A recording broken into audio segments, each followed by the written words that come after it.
a group of Minnesota friends went deer hunting. After getting their hunting equipment ready, they paired off in twos for the day. That night, one of the hunters returned alone, staggering under the weight of an 8-point buck. "Where's Henry?" the others asked. "Henry had a stroke of some kind." "He's a couple of miles back up the trail," the successful hunter replied. Shocked, the men said, "You left Henry laying out there and carried the buck back?" "A tough call," nodded the hunter, "but I figured no one's going to steal Henry." A man walks up to an old cowboy near the corral and says, "You see that horse over there? I bet you $50 I can make him laugh." The old cowboy says, "No way you can, partner. My horse is as sour as a rotten lemon. I'll take your bet."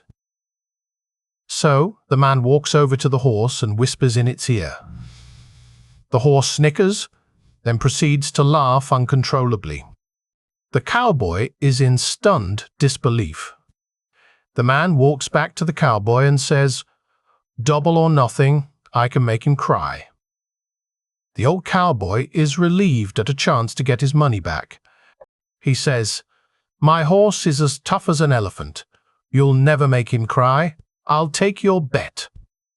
The man walks to the horse with his back turned to the cowboy. After a few moments, the horse lets out an audible sobbing sound, jumps the fence and gallops off. The cowboy is gobsmacked. The old cowboy pays the man his money. He says, "Before you go, partner, I must know, what the heck did you do to my horse?" The man says, "Well, to make him laugh, I told him that my dong was bigger than his." "I can understand how that'd make him laugh," said the old cowboy. "But what did you do to make him cry?" The man zips his fly up and says, "I proved it. I proved it." A psychiatrist was conducting a group therapy session for the first time. The group was made up of 3 young mothers and their small children, and the goal was to find out their problems and solve them together. The session started, and the psychiatrist got up, turned to face them, and said, "Everyone has their own problems. These problems are different for each individual, but we often unconsciously leave small clues as a cry for help. With that in mind, let me guess your problems. By looking at the roster today, I see that you all have obsessions," he continued. To the first mother he said, "You are obsessed with eating. You've even named your daughter Candy."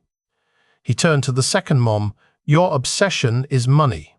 Again, it manifests itself in your child's name, Penny." At this point, the third mother hurriedly got up, took her little boy by the hand and whispered, "Come on, Richard, let's go."